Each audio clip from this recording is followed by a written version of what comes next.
in a way, I think a lot of us endurance athletes are like that dog who wants its bone, right? And you can't reason with that dog. You can't offer a different treat to that dog either, right? Sometimes we're just so stubborn, and that can be a good thing, that can be a bad thing as well. But I think it's important to have a little bit of stubbornness for things that you really want. You have to find something that you believe will work for you. It could be yoga, it could be meditation, it could be swimming, it could be going to the gym. But you have to find something. Think of yourself as a dog, and what is that goal? It can't be what works for Kurush or for Venki or for someone else, right? It is unique to each of us, and we need to find truly works for us. Full marathon or a full Ironman, I'll need to take care of a lot of things in terms of body maintenance and upkeep and mobility plus strength to make sure that the focus is not just on running. The track there is to run more and clock a lot of hours and mileage and kilometers, but a good 10-15% of that time has to go towards staying injury free. I am Venki, a working professional in IT as well as an amateur masters athlete and a coach for endurance sports.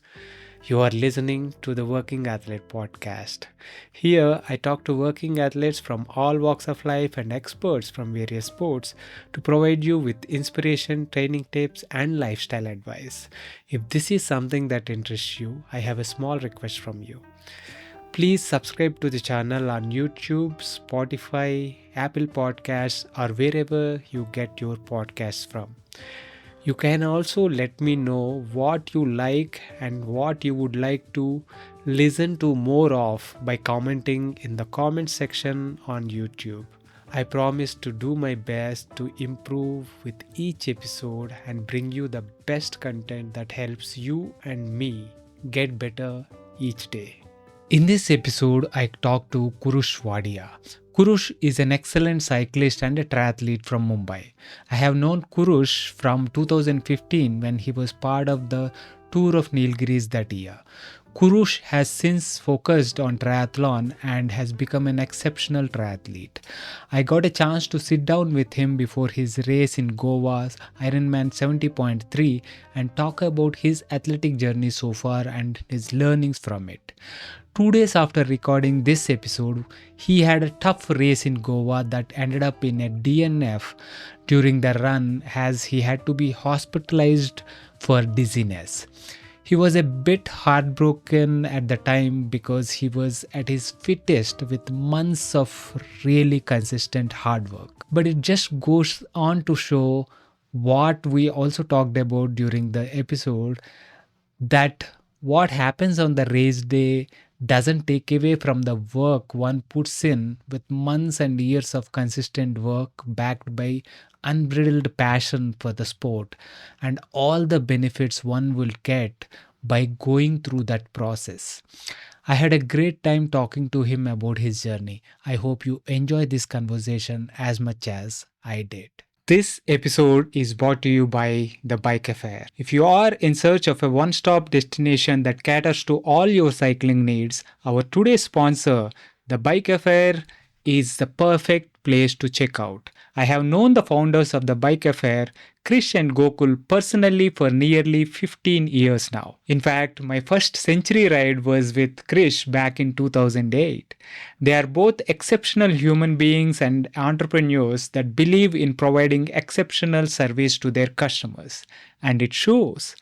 With over 14 years of experience, the Bike Affair has established itself as a trusted source offering honest advice and exceptional service. They are offering a special treat for the listeners of this podcast. You can enjoy a 10% discount on your first order by using the code BikeyVenki on their website. So if you are in Hyderabad, visit their store in Kondapur, or if you are anywhere else in India, shop online by using the link thebikeaffair.com. I will leave the link in the show notes. Now, enjoy the podcast. Hi, Kurush. Hey, Venki. Welcome to the Working Athlete podcast. It's a pleasure having you on the show. Absolute pleasure here too. I think been a listener for a while now. The honor is all mine. Yeah, absolutely. Awesome. The the first time we met was when? TFN TFN 2015. Yeah, I think. 2015. Yeah, it's been 9 years. Oh man. Yeah, I think TFN 2015 was, yeah, and the build up to it, I think we kind of probably exchanged messages, but not met until TFN 2015. Yeah. Amazing. So TFN 2015, I think, and I've been following your journey, and when was it that you got the bike from me? 4.5 years ago, I think. Yeah. Yeah, the Ridley Cheetah, right? The TT Cheetah. bike. I still have it. That's what I'm going to ride on Sunday. Yeah. Yeah. So We have that connection. absolutely, yeah. Yeah, I mean, I had that bike for maybe 2, 3 years, but more than me, a lot of other youngsters used it for naps and all that. And whenever someone looks at that bike and I tell them how old it actually is, they can't believe it. Yeah. Right? So it's of course very obviously an alloy bike, but um, they think that it's probably a couple of years old. But when I tell them it's probably 7, 8, 10 years old, yeah, that's kind of hard to believe because you maintain it very well, and I think I've taken care of it as well. So yeah, it's a good bike. Yes, it is. Now, let us talk about your journey, right? So, I I've been following your journey from 14, 15, whatever, and for the last 10 years nearly now. Yeah. And I've seen your progression in and cycling to triathlon now, and now of course we are sitting in Goa, yeah, a couple of days before your 70.3 Goa, and you know it's been very interesting to see your progression over the years, right? And I want to use this opportunity to share your journey with other working athletes. And before we get there, what is your relation? What was your relationship with sport growing up, if any? So yeah, I think maybe I'll answer the last part first, right? And then maybe get to triathlon. But growing up, I was always whether and you can I mean my friends in my colony where I grew up and I still stay, or my friends in school. For them, I was always one of those, you know, fairly average people in the team, right? Whether it was football or cricket or whatever else, right? Um, or maybe even indoor sports like table tennis and carom and such. I would, if there was ever a team of 7, 8 people that was getting picked, I was never amongst the last, but I was never amongst the first either. I would probably be the fourth or fifth or sixth person to be picked in a team of 8, right? And so I was probably right in the middle, but never really uh, represented my school in anything. Never really did much of played all sports, but never excelled in anything ever, right? And that's the honest truth. Uh, it it eventually, I think, and so over a period of time, I think my first triathlon was in Pune in 2015, before TFN. In the month of March or April or something, there was a Olympic distance try that was organized in a lake around just before Lavasa. I don't remember the lake's name. And I did that. I trained a little bit for it, and I was extremely happy. But I realized I suffered like a dog out there. Right? And I realized that I can't do all three sports at the same time and keep suffering like this. Right? It was extremely enjoyable, but I realized that I had to kind of, you know, pick one or two sports, try to do this over, a few years maybe. And interestingly enough, in 2010, when I was in Sweden, 2012 to 2013, I was in Sweden for a year. And I was working with, I work for an IT company. I always work for some IT company or the other. And through them, I got in touch with folks in Sweden. I'm still working for a Scandinavian customer. And I realized that their perspective towards uh, health and fitness is just completely different from what we do, right? I think um, when I was there in 2012, 2013, I would see probably 70, 75-year-old uncle or aunt or an old person just fully clothed in athletic wear and thermal wear, going for a jog in 0 degrees or maybe less Celsius, and getting their workout done, and staying fit, and clearly very healthy as well. Right? And so I was like, this is different. We in India don't do this, or at least back then in 2012, 2013, we didn't do it very much, right? It was an eye opener in the sense that, when I decided to come back, my wife and I, we decided to come back to India in 2013. I said, this can't continue, right? We can't. Uh, there was a brief phase in the middle in 2010 where I was probably 94, 95 kilos. Got it under control. Yeah, yeah, got it under control to some extent, not entirely, and moved a little forward to 2013, 14. And when I came back, thought maybe let me just cycle a little more. And I came back with the thought of kind of can I cycle to, there's this religious place in Gujarat for us Parsis called Udwada. And I told Aditi, I want to ride there over 2 days. We're going to go back in July or August. And before I turn 31, I'd like to cycle there that distance of 175 kilometers over 2 days. And she said, yeah, sure, you can, but I'd like to come with you. And since she couldn't drive a car, she was riding behind me on her Activa at that time as my SAG vehicle of sorts. Right? So, very sweet of her to do that. But I still did it before my birthday in December, right around Christmas and the break between Christmas and New Year's, just before my birthday. And that was kind of a way to tell myself, and I trained very little for it. I would just do random rides in the city before that. On weekends, I would go all the way from Andheri to NCPA, which is just 26 kilometers one way. But at that time, it was a massive achievement, right? Sitting over there completely exhausted, wondering how I'll get back home the remaining 26 kilometers, right? And it was just, um, you're sitting there at NCPA, there are so many runners, so many cyclists. You automatically make friends with, you get added on WhatsApp groups, and then you realize, there's a community right around where you stay. Get in touch with them.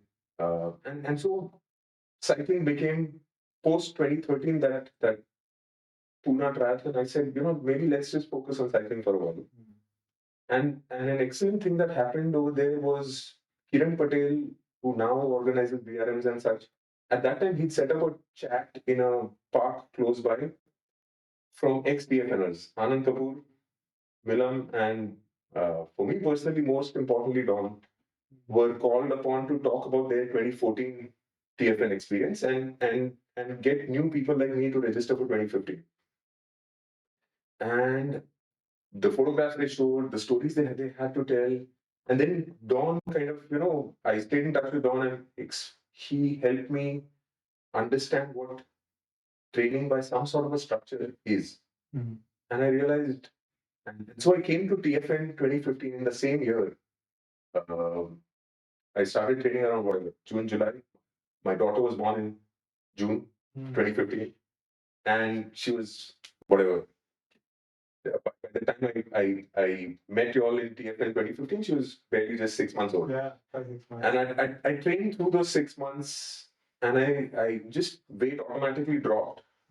I could do things on the bike that I never imagined, and I realized, I made friends with a guy called Preet Singh who was at TFN with us, and we used to do these century rides on Saturdays and then an hour or two riding on Sundays as well. And and it was great fun, and TFN 2015 was a blast. Uh, so I put cycling in place, so to say, gain some confidence before adding running to the mix. And say, you know what, now let's add the second sport where I can put cycling on kind of maintenance mode, so to say, and focus on running. Started running slowly, picked up many injuries along the way. Naturally unathletic body, right? So everything was a struggle. And then swimming, I kept it as the last sport personally for me, was because the way we were taught swimming was never with proper technique, but we were just thrown into the water. And we were taught to survive to the if you want to live, you had to swim that distance and make it to the boundary of the pool, right? And so I was not afraid of water. I had zero technique, but I didn't have that fear of drowning. So I knew that, and so I said, you know what, swimming will be the last sport that I work on, so to say. And I'm still, it's still a massive work in progress. But I think eventually, from 2015 March or April, whenever I did my first triathlon, to now 9 years, a little more than 9 years. I think all three sports are still work in progress. Right? The more you do, you realize how far off, how there's just so much more to do, right? And also the fact that um, once you do something that you never thought was possible, you know just how much more you can do, right? Which is such a pleasure in itself, right? There's just, that you've far exceeded any expectation that I had back in 2013. And there's an interesting story about a guy who introduced me to Ironman as well. Um, and yeah, we probably talk about that. But when you do more and you just surprise yourself by what you've been able to achieve, yeah, I mean, in a way, I've done more than I ever imagined. Right. And that's just a crazy thing in itself. Yeah, and then like you said, right? The more you do, uh, the things that you thought never possible, you again discover there are so much more, so many more things that you know can do. Absolutely. Yeah, absolutely. That's beautiful. Before we dive more into detail about your triathlon and running journey, I want to go back to how you got started with, you briefly mentioned that you were in 2010 and stuff, you were about 94, 95 kilos. Mhm. That I know I can relate because I was once, that Yeah, guy, exactly. 92 kilos. And what got you started in this journey, and how did you lose those extra kilos? So back then I was a crazy workaholic. I wanted to work more. Yeah, let's be honest. And I found myself in a job where it was paying off, in so to say, right? I was appreciated, but I was working crazy hours. And I was extremely ambitious about it. I was extremely driven. And so we'd work crazy hours, put in tons of effort to get projects through. But when you work that hard, you feel sorry for yourself also. Right? And so you order a biryani for lunch, you order pizzas for dinner, and you're working 6, maybe 7 days a week, 16, 18 hours easy every day. Right? And the more sorry you feel for yourself, the more you want to indulge, right? At least for me. Right? And I kept feeling sorry for myself while I was in this extremely driven state of mind. And the diet was just whatever I felt like ordering on that day. Right? There was zero control. And I think the weight didn't just show up suddenly, right? It never does. It never does. Um, but then I think in 2010, I just realized, I just, one day I snapped, right? And I said, this can't go on. Uh, what I'm doing to myself, because I was in that kind of a mindset, it was just, I'm sure if I didn't do annual tests back then, but I wouldn't be surprised if they showed up decently within ranges, right? Yeah. Because age was probably on my side at that time. And so you take things for granted. Maybe it will be completely off, maybe not. There's no way to guess because I did not do annual tests like that.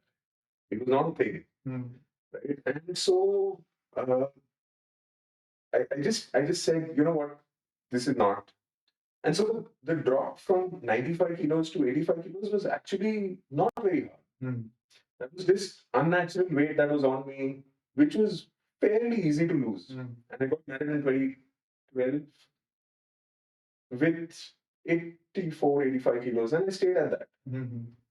So the next drop was probably the one that got triggered with TFN and training for that, and just maybe just taking simple care again, like just keeping the amount of sweet under check, not having too much fried food, uh, and just simple things, and I was training a little more than probably I was used to.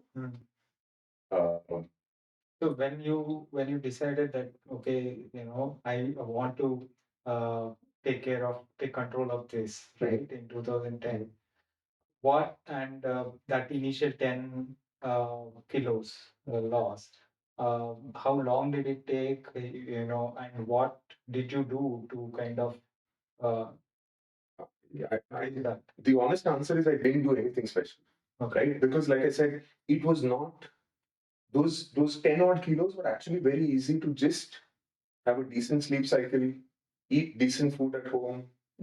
The Uh, food is a big thing. Yeah, absolutely. And just it was not even a phase where I was exercising too much. So the feeling sorry and ordering yourself, Correct. treating yourself, that reduced. Just if you put that aside and just live a slightly more normal life, uh, over the next 2 3 years I lost 10 kilos, which is not much. Right. Yeah. Right? Which is just your body coming back to its normal state over a period of time. Yeah. And I wasn't someone who would check my weight very often. I was not driven to drop weight. I was just my concern at that time was just having a normal life. Yeah. And I had in the middle somewhere I had picked up cycling, and we would go grocery shopping on cycles and such. Uh, Interesting story there is, when we were in Sweden, we bought cycles that were given away by the university there on auction. There was a newspaper ad in Swedish, which I asked my colleagues in Malmo to translate for me. We went to the university, bought bicycles which were completely, left behind by university students' lot. So the university would auction them after permissions from the municipality and police, so that they could be auctioned to people like me and my wife. And we picked them up, dragged them because they were not in rideable condition, spent as much money or maybe more on the auction price to get them in working condition and just use it to commute. Right? Be a part of that culture in Malmo and Sweden at that time, where and still is, but for us it was new. Right? Just taking the bike from home to the bus stop, and before you take the bus, you lock the bike up over there, and you just simple things, grocery shopping on bicycles, and just seeing people use bicycle as a means of transport and commute in daily life. Part of life there. Over there. But for us, for coming from Mumbai, it was completely unnatural. Yeah. Right? But I think the positive there is that I mean, we both saw this happening around us, and we kind of said, you know what, let's try and use this to our advantage, and just adopt their way of life into ours, and have fun while doing it, right? I mean, it was so enjoyable. Right. And I wish I could go back and do more, but the mindset was completely different, right? The mindset was not of an athlete. Right. The mindset was just someone who wanted to settle into a new country and see how it goes.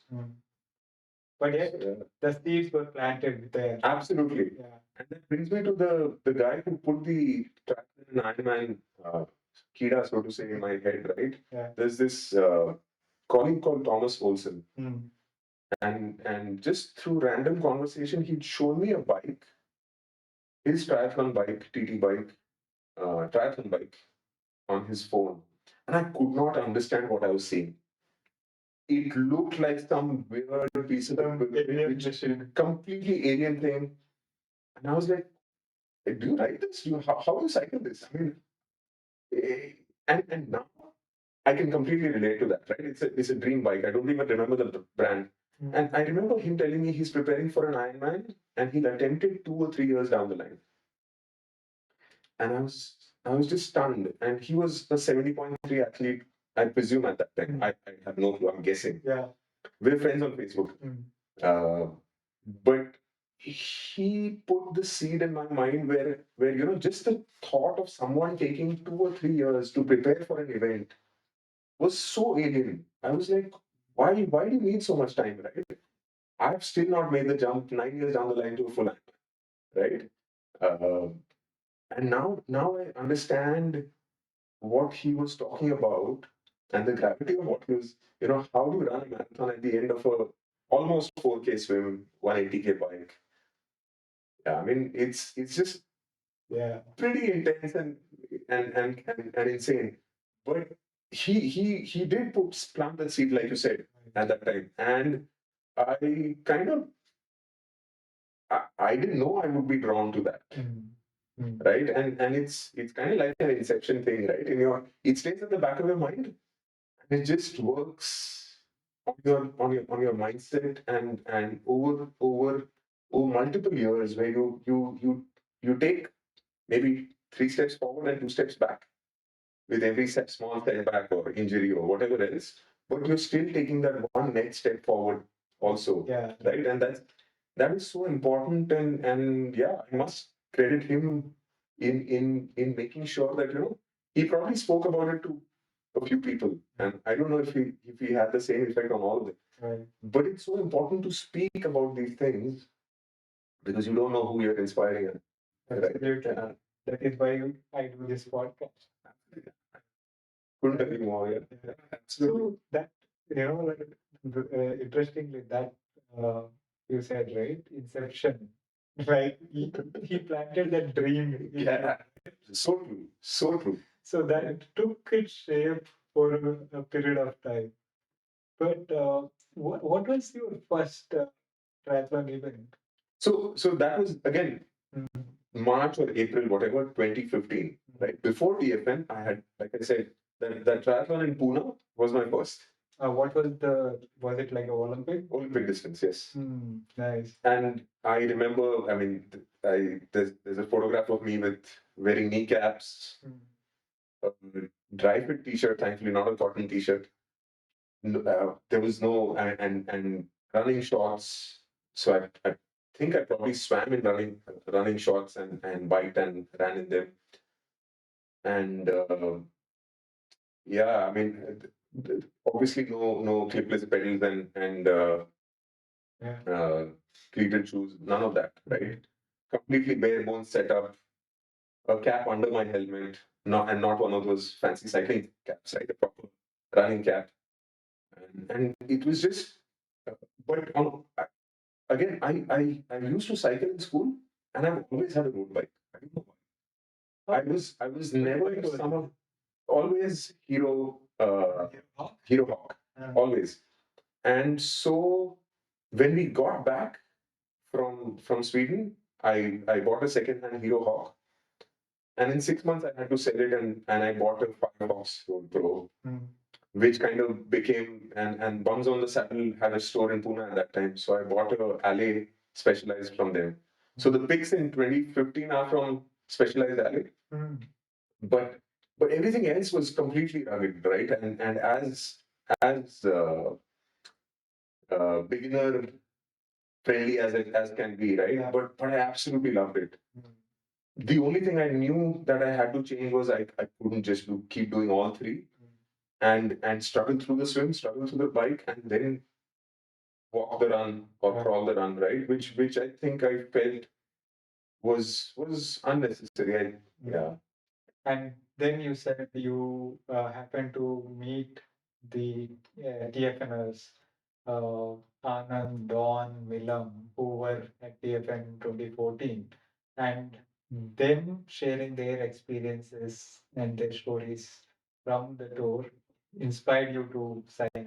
Yeah, absolutely. Because by then, what had just happened in my mind was I knew I had to focus on cycling, and it was just perfect circumstances that there was the a very juicy carrot in the sense of a TFN, Right. which was in December, not too close, not too far, not 2 years away, not 2 months away. Okay. Right. So it was a proper good 7-8 months in on the horizon, and I said, and Don was very forthcoming with his training plan, an Excel based training plan, nothing like Training Peaks or whatever. Just print out the training plan, stick it on your refrigerator, go and mark the workout done with a pen. And that was just so satisfying, right? And I still credit Don. I mean, I'm still in touch with him, and he's even now with this Goa race, he's helped me. And his understanding of training principles is so good. Yeah. Right? And he's so forthcoming with his knowledge, never holds back, and never shies away from calling out mistakes either, right? So and so it was a great way to kind of just understand that okay, I did choose cycling as my focus, and now TFN is a great way to kind of, and despite, and thankfully my daughter was never just a newborn child. She would not keep us up at night. There's probably just a few days when she would wake up in the middle of the night, but she was such an adorable child, not just from her father's bias, but she would not wake up randomly in the middle of the night and cry endlessly. She was not one of those. So that kind of helped me, and I didn't have a home trainer. All my training was outdoors. In Mumbai? In Mumbai. Through monsoons and all? Through starting from monsoons and through whatever, October heat, November, and then leading into December. No home trainer. Right. Just go out and ride. And I remember making the switch to clipless pedals and shoes just in November before TFN. And Kalhati was, I think I did Kalhati in 1.5 hours, which is still a decent time. It's not terrible. Yeah. Nor is it, but I did walk a lot of it. Yeah, in all honesty, I did walk. And I remember I not having the confidence to do Kalhati on clipless pedals. So I wore my shoes, normal shoes, running shoes, just for that one day or one part of the ride. I don't know if I changed it in the afternoon before Kalahati. I don't think so. I think I may have ridden the whole day in running shoes. So that just because I did not have the confidence to clip in on those gradients, which are absolutely insane. Insane. And I remember that Hail Hitler segment where everyone keeps talking about the hairpins, right? No one warns you about that segment. And so in my mind, I was just thinking about hairpins, hairpins, hairpins. And as soon as I remember that moment where um I was just looking down, dealing with one hairpin after another, and I hadn't stopped until then. And I I don't know how far into the ride that comes. I have that is like some 4.5 kilometers into the really? I mean, just from the end, I think. From the end, yeah, exactly. Yeah. So you're probably 7, 8, 9K into the ride. Yeah. And I hadn't stopped until then. Somehow with crazy high heart rate, I was still somehow finding a way to spin and pedal or whatever. But as soon as I saw that segment, that straight ramp up, the mind just said, F it. I was off the bike immediately. I was like, this is not happening. Right? And I got off the bike and I had to walk up. I that entire segment I walked up. And then and there is a mandir somewhere on the way. I got on the bike. Then I think I got off the bike near the mandir as well. Every hill has a mandir, right? No matter what part of India you're in, every big hill, has a mandir somewhere. Usually on the top. Yeah, very close to the top. And so I sat outside that mandir for I don't know how long, and then I eventually made the climb up, uh, shivering because I was soaked in my sweat. And I remember KKR being one of the volunteers at that time, offering jackets or whatever we wanted halfway through the hairpin bends, and I did not take it. I was like, no, I'm going to do this without stopping. I was shivering, soaked in my own sweat because the temperature just changes so much. It's so hard for the guys in Mumbai to relate to the gradient, the toughness of the climb, and the temperature change. We can't relate to it. I mean, how can it be so hot at the so cold at the top? And we were just so naive and stupid, and that was just so great in its own way, right? Would I do it the same way again? No, but at that time they were very formative experiences, necessary. So I think Preet, Sherwin, and I were, I think, more or less made it to the top together, give and take a few minutes, and we were all shivering. None of us stopped for that is from that aid station that TFN and KKR had set up. And it was just stupid and yet so important, right? And then we were like, we can't wait for the tempo to come up. Right? We'll freeze in these wet clothes. So we started riding to the hotel, uh, stop for chai and chocolate, some local chocolate in one of those shops, and just kept riding to the hotel till we made it. And yeah, beautiful. Those experiences, those memories, right, stay with us forever, right? The kind of memories something like TFN offers is both these experiences that are so hard that they stay with you, and so hard that they form you, they kind of make you so strong mentally and physically on, and the people that you do very much. Absolutely. Yeah. And those were the days, and right after that was the phase when I was riding BRMs. I would do 200, 300. I stopped at 400. I was like, this is getting too much. I'm not gonna ever become a super engineer and do 600. That's just not my thing. But doing that 400, uh, I remember at the back of my mind that one of those challenges that I thought of was maybe do Deccan Cliffhanger from Pune to Goa as a race or whatever. But when in the preparation for that 400, as I had registered for the 400 PRM, and I remember stopping at a watermelon seller by the road at around 160, 170 kilometers. And I told him, wake me up in 45 minutes. I'm just going to lie down here. He didn't wake me. So I went to sleep at around 12, 12:30, whenever in the afternoon. And I just woke up of my own at 4 o'clock. And I told him, look, you were supposed to wake me up in 45 minutes. I had very clear targets and such in my mind. But what I didn't realize is that I had slept through the worst part of the afternoon. And I was just so fresh when I woke up at 4 o'clock that I did the rest of the 400 very, very easily, so to say. Yeah.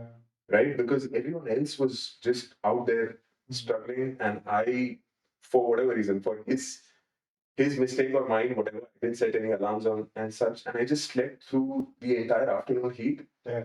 Woke up at 4 o'clock a little angry, a little driven, and a little, but I couldn't blame him for not waking me up. He's not responsible for my race, right? And I realized that. But it was just such an awesome experience, and yet it told me that continuing down the BRM route or even attempting Deccan Cliffhanger was not going to bring joy to me. Yeah, and so I've never gone back to that. Right. I'll probably do maybe a 200 BRM someday if I want to. If I'm training for a full Ironman, maybe that's a good way to get distance in and have some company around you and so on. Maybe not, I don't know.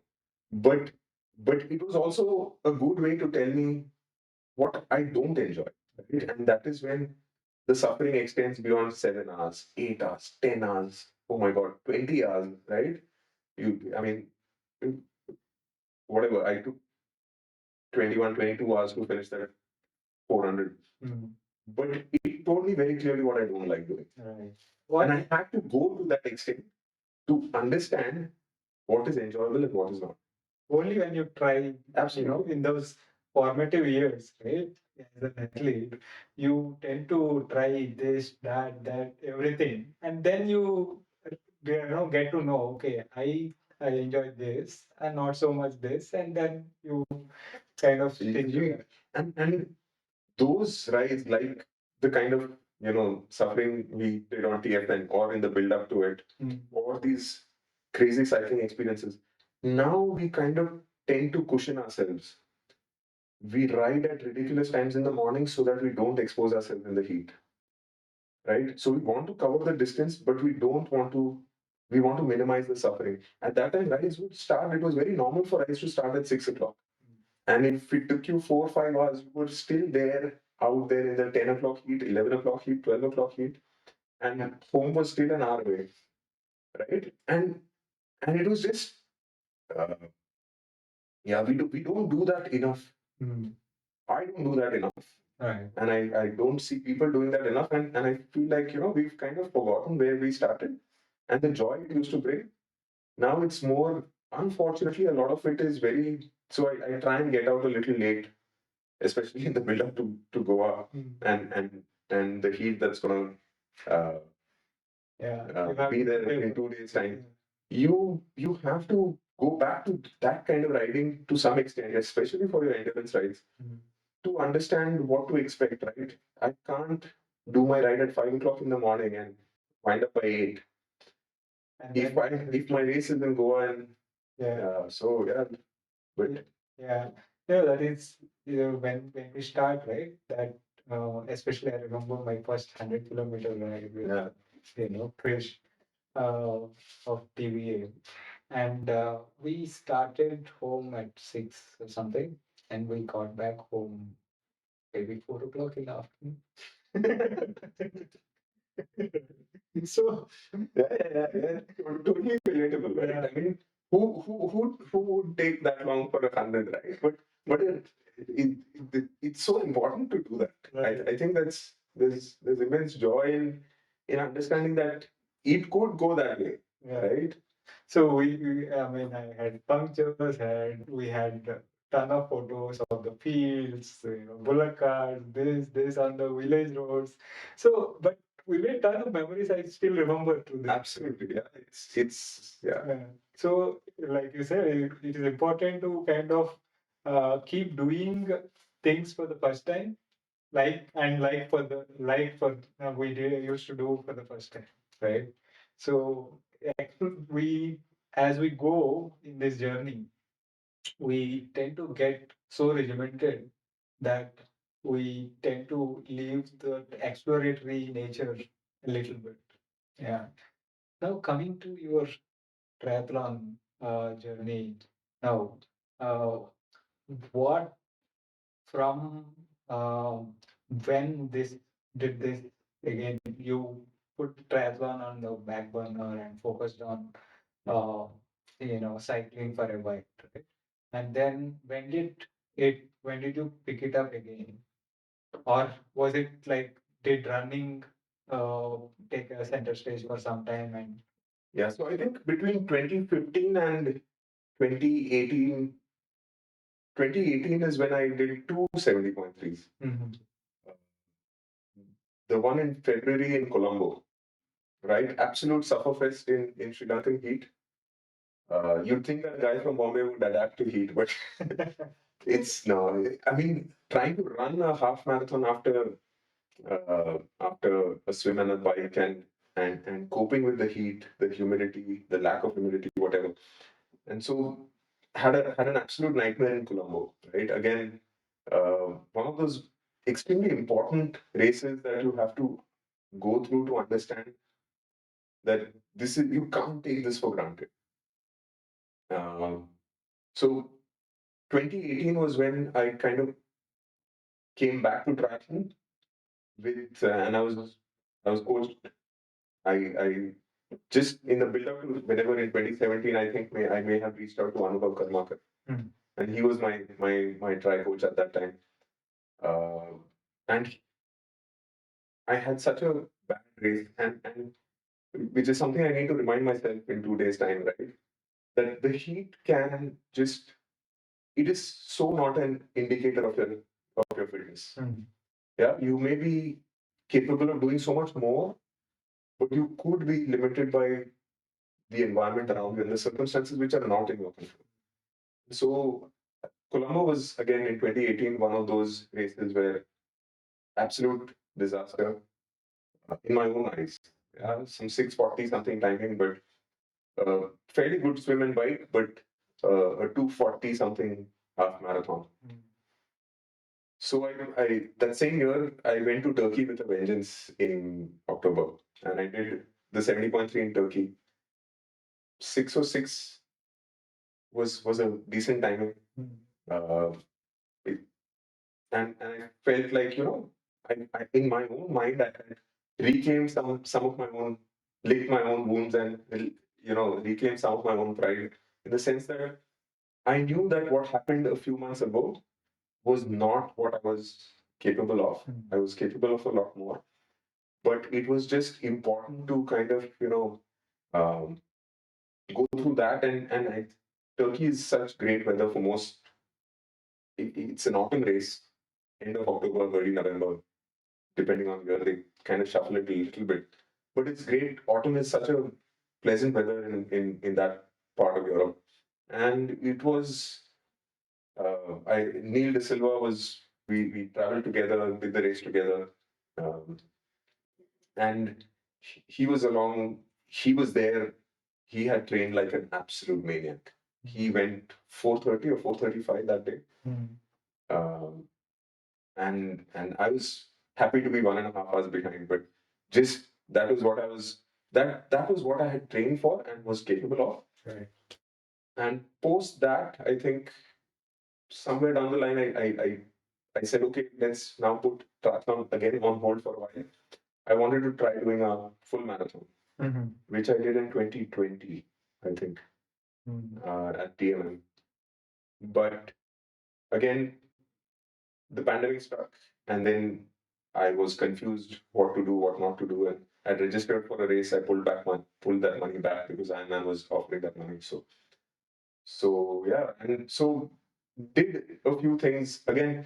Full marathon again, went into that kind of suffering which I felt like I don't want to go through. Mm. It stops being enjoyable after a certain time, and I just felt like it also took a lot out of me in terms of injuries and just being fairly injury prone. Like this phase from early this year to now is where I've been injury free uh, in a while now.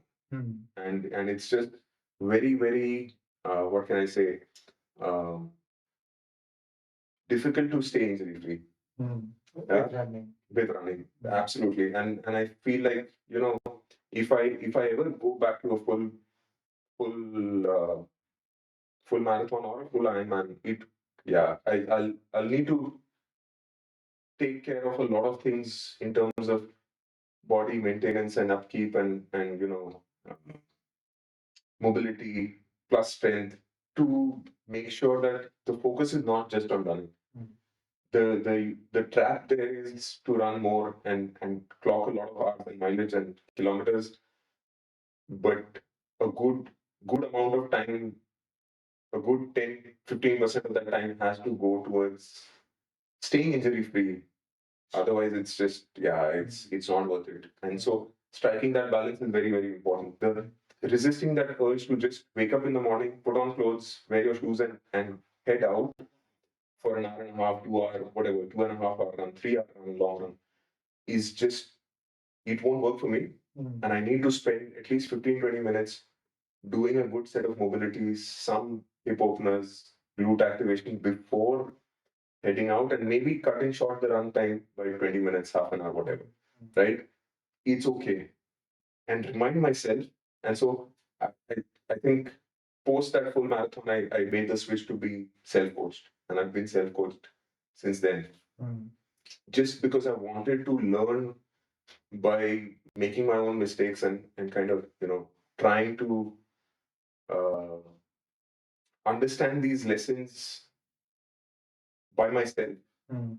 so that I learn to strike this balance of of what is important, and trying to do some experiments on myself before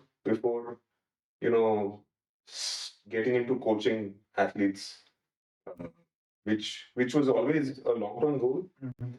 But yeah, I think it took a while, and as always, everything's always a work in progress. But yeah, running takes a different toll on the body, and I feel like there's just so much more to learn. I mean, yeah.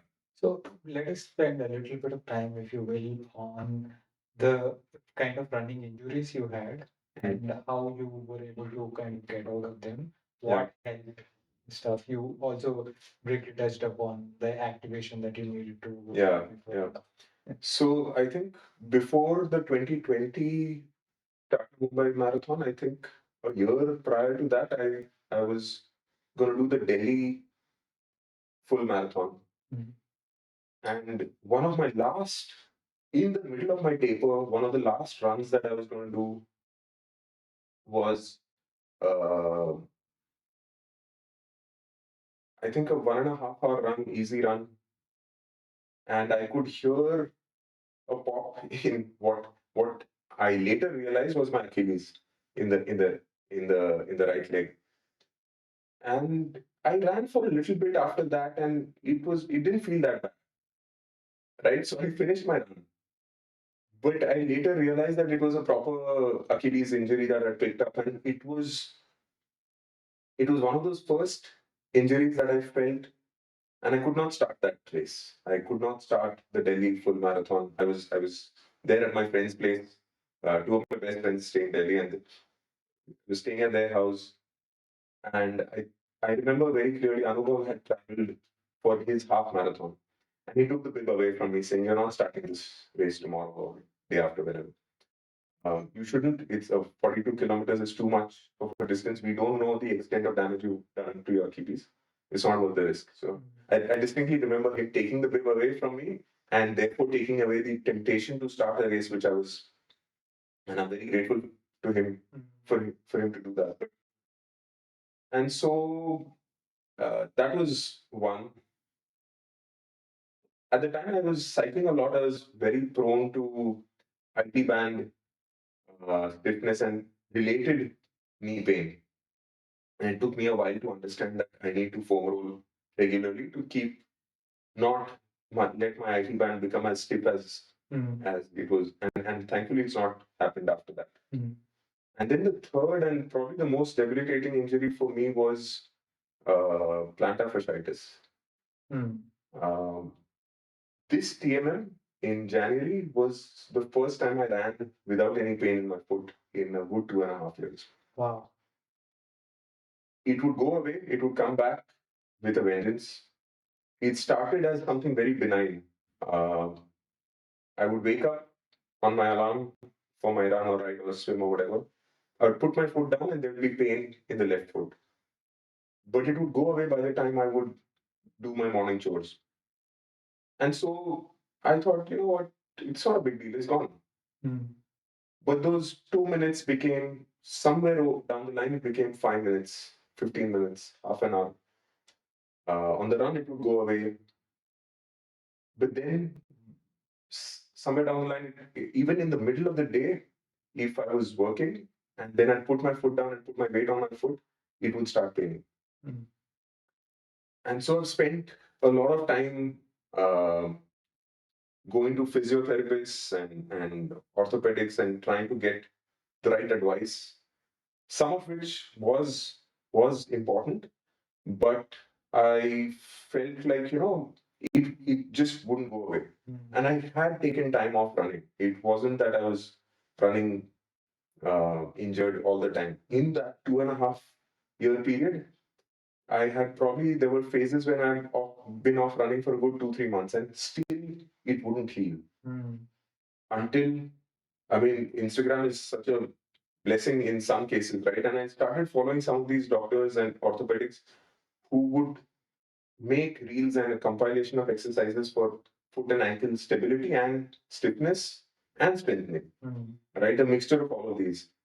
And that kind of, I realized that, and sure, there must have been a few physios who told me to do some of these exercises. But when, in my mind, and that's my mistake, is that I thought I was going to a physio to put an end to the injury, right? And they do say you need to follow up by going back home and doing these exercises 3 times a week, 5 times a week, whatever. But I think unless I hadn't suffered long enough, I didn't realize that I really had to prioritize those exercises and do them really regularly to make sure that I could, let this plantar fasciitis heal. Right. And one of the doctors was very clear that maybe it's not plantar fasciitis, but I don't know the difference. But it was very distinctly around the heel and the arch of the foot. And the only thing that helped me was these regular exercises from and I have this Instagram compilation of a few exercises that around the big toe, how to splay the toes out, and having completely different set of shoes for every run, right? So not running in the same pair of shoes for more than a couple of times a week. Uh, those are the things that I kind of had to learn the hard way to understand what I had to do in terms of maintaining and wanting to be able to run the way I wanted to, right? A 1.5 hour run that is pain free, uh, enjoyable. I think gaining that love back was a long and slow process. Nice, nice. But good that you went through that process, had the patience to, Yeah, yeah, stick with it and, get and not give up. Yeah, I think not giving up. In a way, I think a lot of us endurance athletes are like that. That dog who wants its bone, right? And you can't reason with that dog. You can't offer a different treat to that dog either, right? Sometimes we're just so stubborn, and that can be a good thing, that can be a bad thing as well. But I think it's important to have a little bit of stubbornness for things that you really want, because otherwise you're gonna jump from one thing to another and one fad to another, and that's why they're fads, right? They don't stick. Anyone who comes to me for advice on how to exercise or whatever, you have to find something that you believe will work for you. It could be yoga, it could be meditation, it could be swimming, it could be going to the gym. But you have to find something. Think of yourself as a dog, and what is that bone? It can't be what works for Kurush or for Venki or for someone else, right? It is unique to each of us, and we need to find what truly works for us that we will keep coming back to, right? No matter these slightly smaller obstacles that will come in the way, life, whatever, work, injuries, uh, health, sometimes. Yeah. But if you need to find that one thing that really that gives you that adrenaline rush or whatever, right? Yeah. Find what is that bone for you. Yeah, absolutely. That's beautiful. So let us, now talk about this Goa trip that you are here for that you are going to do in a couple of days, right? Uh, what? How many times have you done this, and what has been the experience over the last few times? Yeah, so I've done this. This is my third attempt at Goa, and this would be my fifth 70.3 overall. But so I've done it in 2022, 23, and now 24. And I'm pretty determined to not register for next year. But uh, I think so. So 2022, I think I did well in my own eyes.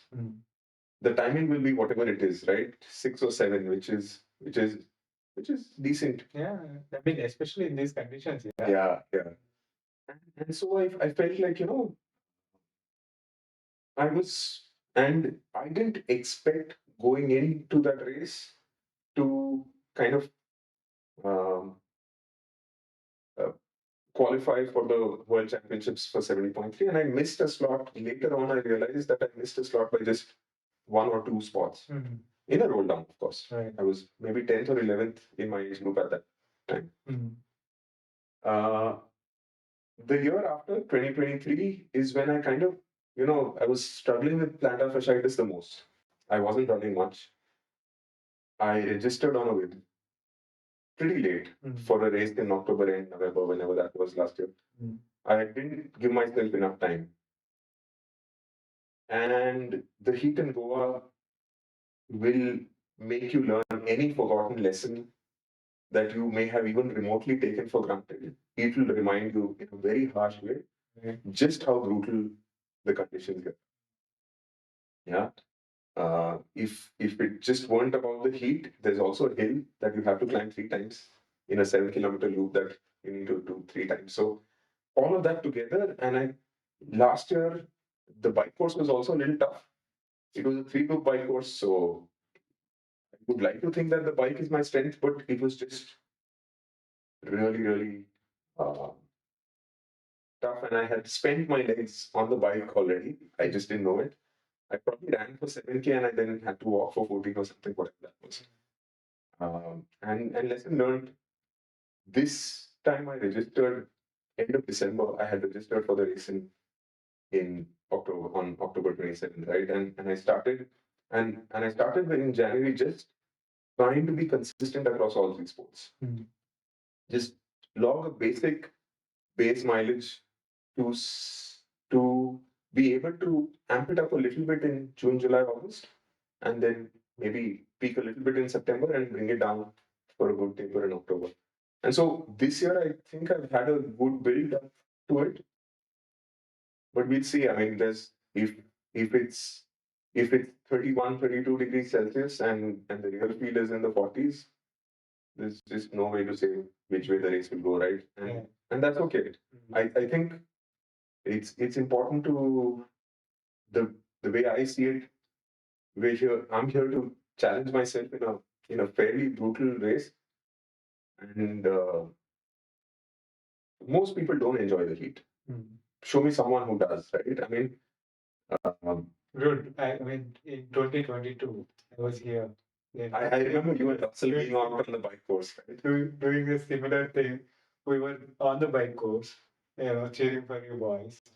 We were in the shade and sweating buckets, and you guys were belting it out. I distinctly remember you all were in the shade of that flyover where the I don't know what it's called, that very tiny shade that Correct. the edge of the flyover provides. That's all you're covering yourself with. Correct. I remember that. And we were, we were sweating buckets doing that.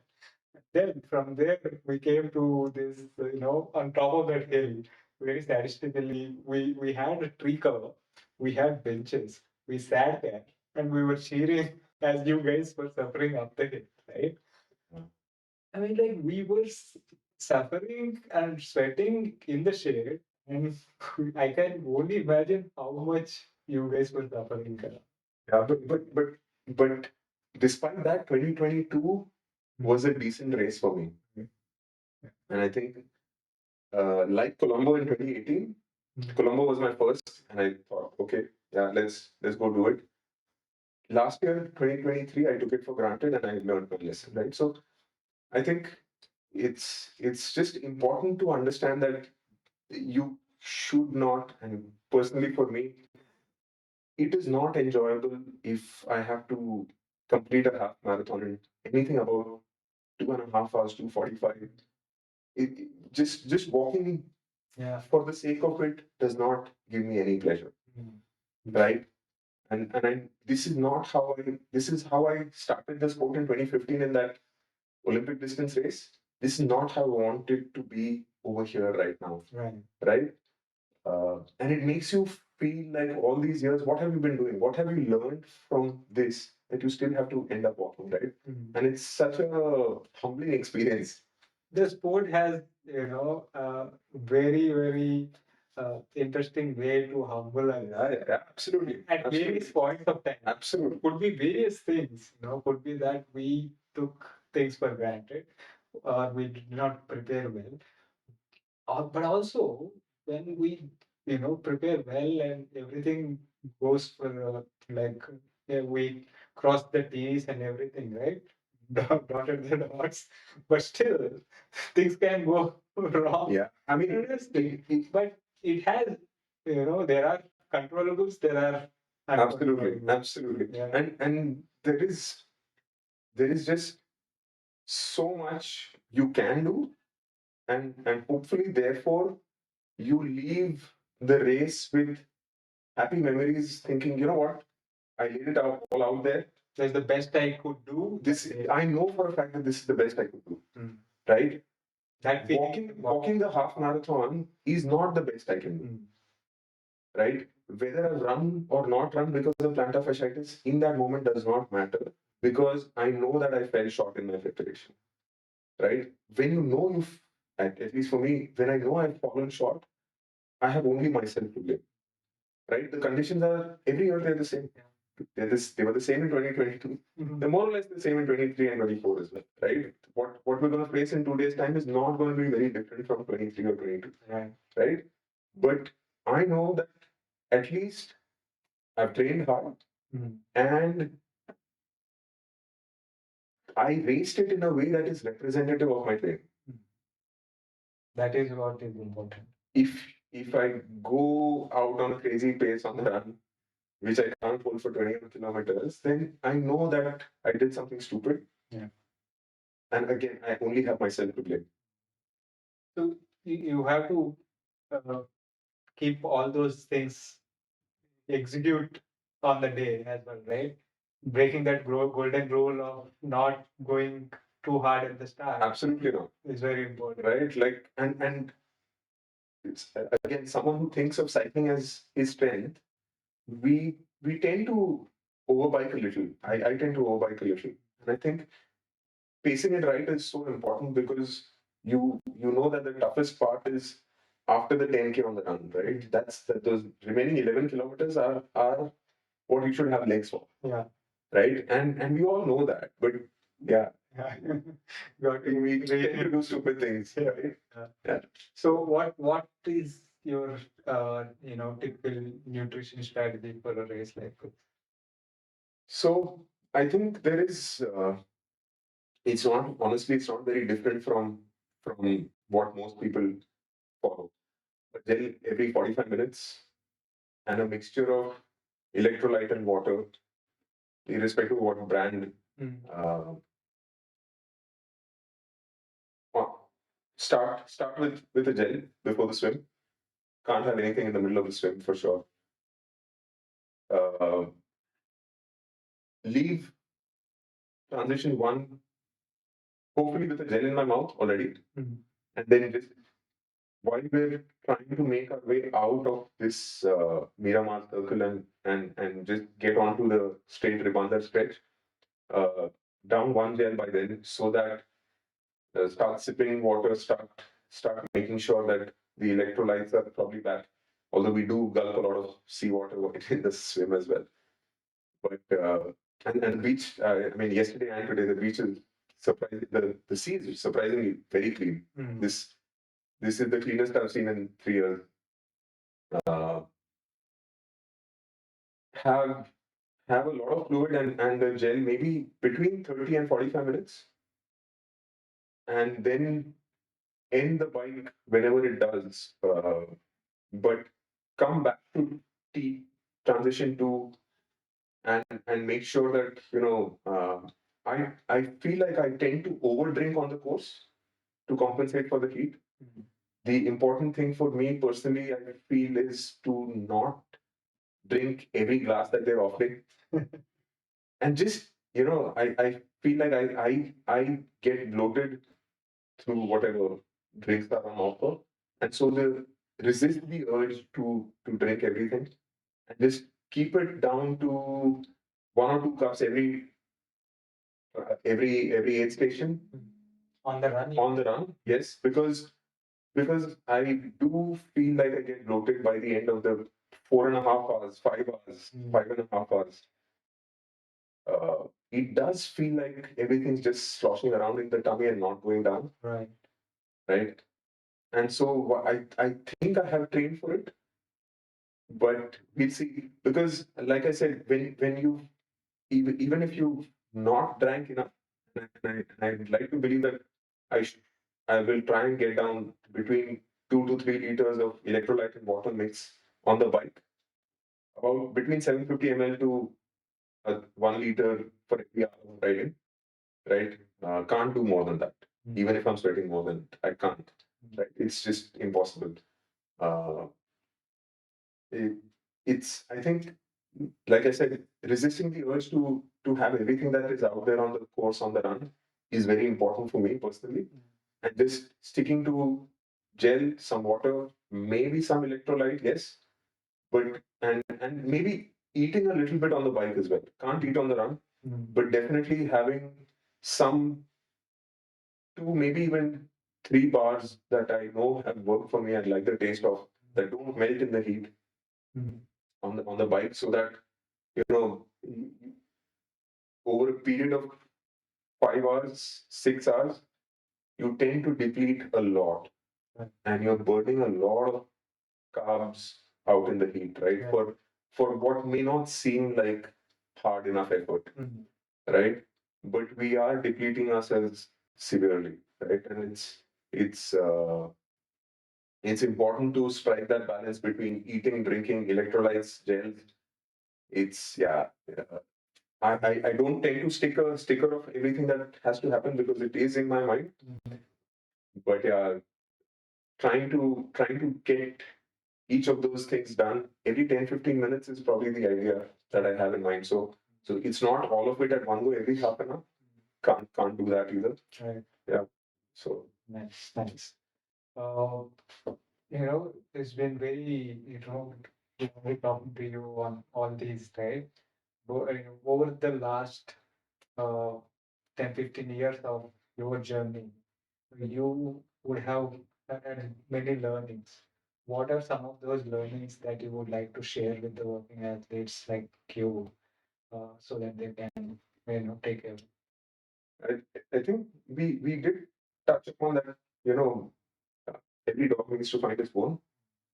I think you need to find what really makes you happy, right? That is extremely crucial because that is what brings in a good amount of stubbornness in your behavior about, juggling your priorities, whether it's work, whether it's family, whether it's friends. It is so important to know that, this is the one thing that I will keep doing. And for me, it's probably not triathlon, it's probably cycling. Mm. If life changed drastically, I'll probably still keep cycling and not do triathlons. But it's important for everyone to find what really they truly enjoy doing. Yeah. And I think another thing is for especially for triathletes and now that I am coaching a handful of athletes, it's important to kind of sometimes take a step back, understand that maybe it's not a good idea to do all three sports just yet. Pick the one that you love the most, then pick the second one in the order, and then pick the third. And I think most of our triathletes tend to be very cycling heavy. Half of your race is on the bike. So you can't drop cycling to the last one. Right? I think it has to be one or two in your priority. And then whether you're a swimmer who's making the transition or a runner who's making the transition, try and prioritize cycling because there's no escaping it. If you're a runner, you won't have the legs to run with a bad bike. There's no way, Yeah. right? It's just like the way triathlons are designed. You have to have a good bike to be able to run. Um, it's so yeah. I mean, and don't try not to put an event and work backwards on your fitness journey. That kind of tough, right? You've committed, you put down the money, and now you want to show up on race day.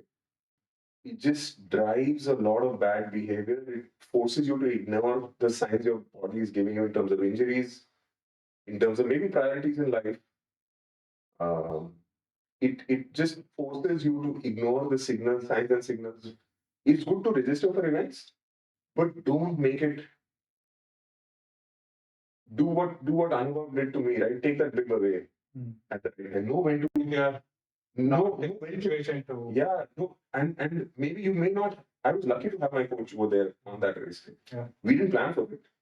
It just happened that he also wanted to that half marathon fit into his plan, which is why he was there. And you may or may not be lucky enough to have your coach over there at that moment. Are you going to make the right decision in that moment? Are you going to pull out saying, you know what, look, this is not going to end well, and it's probably going to have long term repercussions. Forcing myself to show up is probably not the best thing to do. So speak to the right people, confide in, have a good circle of friends and advisors, and like they say, it takes a village. No matter how driven you are, our families are paying a price, whether we acknowledge it or not. Our friends are paying a price, whether we acknowledge it or not. They'd like to have us around a lot more than we working athletes do. And so have the right set of people who tell you, you know what, you're probably doing a little too much. But we tend to be too driven sometimes. And I think having those set of handful of advisors who say, you know what, you're doing well. You and go back to your 2010 or 2013 or whatever. You far exceeded what you thought you were capable of at that time. Do you need to continue to beat down this rabbit who's chasing the carrot all the time? Take a year off where you put everything on maintenance mode. Maybe, right? So I think, yeah, it's a mixture of some long-winded answer, but yeah, right set of people around you. Uh, don't always put down money for an event and then go chasing it. And maybe for triathletes, do you need to do all three sports? Given your fitness in one, two, or all three of them, if you nail down one sport, then yes, go chase the second. Then have some sort of an order. Right. Yeah. Yeah, that's a very, very sane advice, definitely. And speaking from experience, I'm pretty sure, right? That's what I do. So, man, this has been super fun conversation, and and all the very best for you in today's time. Yeah. By the time this episode comes out, you would have done this. Uh, but I wish you all the very, very best, and go get that world championship qualification. Yeah, That's like incidental. Yeah. Even if it happens, it's a ton of money. So I don't know. Let's see. But I think it's important that, like I said, I've trained fairly well. Let's hope that the race is a reflection of the training, given the circumstances and the surroundings and the environment around us and the heat. That's what. Yeah, that's the biggest goal. Not walking the half marathon is the biggest goal. Everything else is incidental. Yeah. All right. Very good. All the very best. And thank you for taking the time and sharing your Wouldn't miss it. Yeah, I mean, it's a privilege to be here on your podcast. Vicky, thanks a lot. Thanks for remembering me. Yeah. Thanks, man. Take care. Thanks. That was my conversation with Kurush. I hope you enjoyed that. If you are enjoying these podcasts and are finding them useful, please consider supporting the podcast by subscribing to it on YouTube as well as on your favorite podcasting app. It really helps. Thanks again for your continuous support. See you next week with another guest.